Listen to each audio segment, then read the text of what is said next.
In the Impact segment tonight, income inequality and class warfare. It's a major theme for liberals in this country who say the American economy is not fair. Enter gazillionaire rapper Jay-Z. I don't really want to scare America, but the real problem is there's no middle class, right? So the gap between the have and have-nots is getting wider and wider. Let me just finish this point because I do want to scare them a little bit.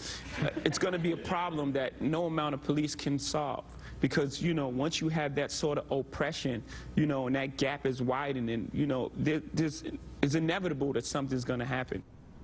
Joining us now to react, Michael Skolnik, a board member of the Trayvon Martin Foundation and president of globalgrind.com, a pop culture website.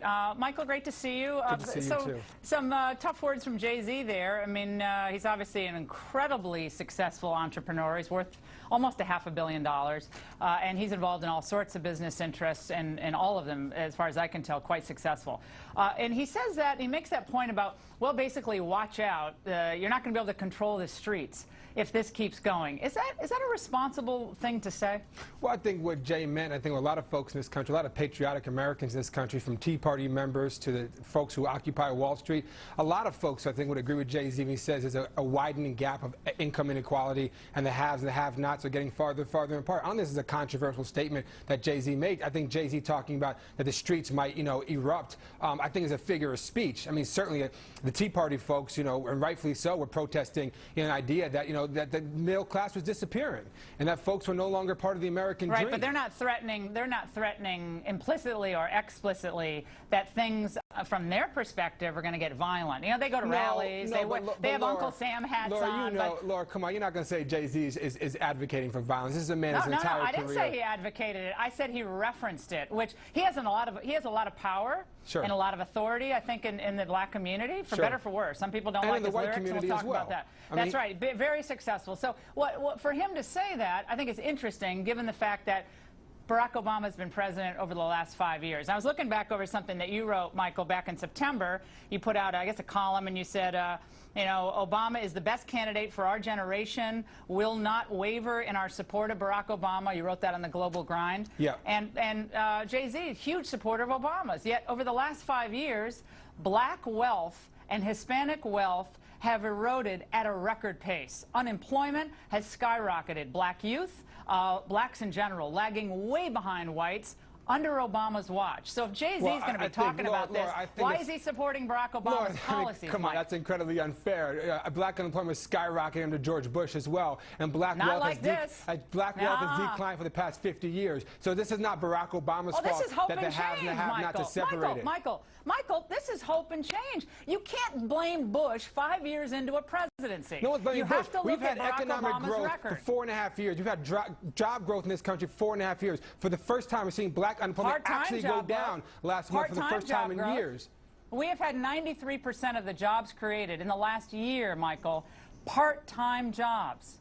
We have you're not going to look someone in the eye, Laura, and tell us someone's unemployed. You don't have a job. It's just a part-time job, so good luck. Folks who are out of work would take anything they can get right now because they're struggling to get by. Michael, we're talking about income inequality. Absolutely. And I think he's right. I think we have a middle class that is eroding in this country. I agree with Jay-Z on that. So why are you worried about what Jay-Z said? Let's support him. No. Sadly, the person that he's supporting, and unwavering, your support is unwavering, his policies have really done nothing to spur the type of growth that will help everybody, black, white, Hispanic, everybody. Obviously, we're not going to, on the show in 30 seconds, figure out that problem. We're going to agree to disagree. I think Barack Obama has been a phenomenal president for this country. I think Barack Obama has done an incredible amount for the middle class and for black Americans and for Latino Americans as well.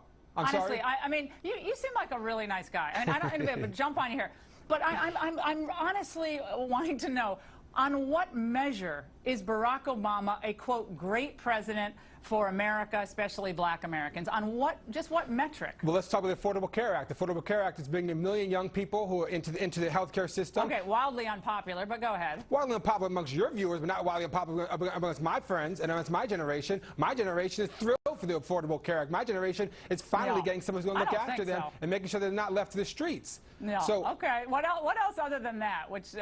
He ended two wars. He ended 2 wars, which my brothers and sisters are the ones who are fighting them and being killed in the front lines. So he's bringing home the troops, which we asked him to bring home. That's number 2. He's asking for universal pre-K, which is a game changer in terms of education. How has that helped income inequality? You're losing my point. Jay-Z is arguing against income inequality. That's fine.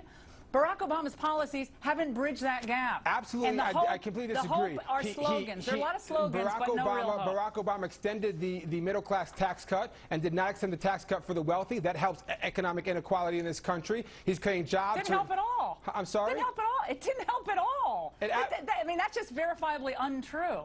And by the way, nor does it help, Michael, when Jay-Z puts out songs like Holy Grail with the N-word, the S-word, the F-word. None of that helps anyone's inequality, income inequality, except Jay-Z's. You're not going to tell that Jay-Z doesn't help when 80,000 young kids across this country go and see him and Justin Timberlake every single day. You're not going to win that argument. That helps income inequality. You're not going. He's an entrepreneur. He is the embodiment of what American Dream is all about. You are not going to win that argument. He sells 80,000 tickets. 1 million albums in 1 week. Does that mean it's good? No, that means that young people look at him as a hero to them. You may not like him, but they love him. Inequality. And your I think kids he's love talented. He's wasting his talent. I appreciate it. Michael, great to see you.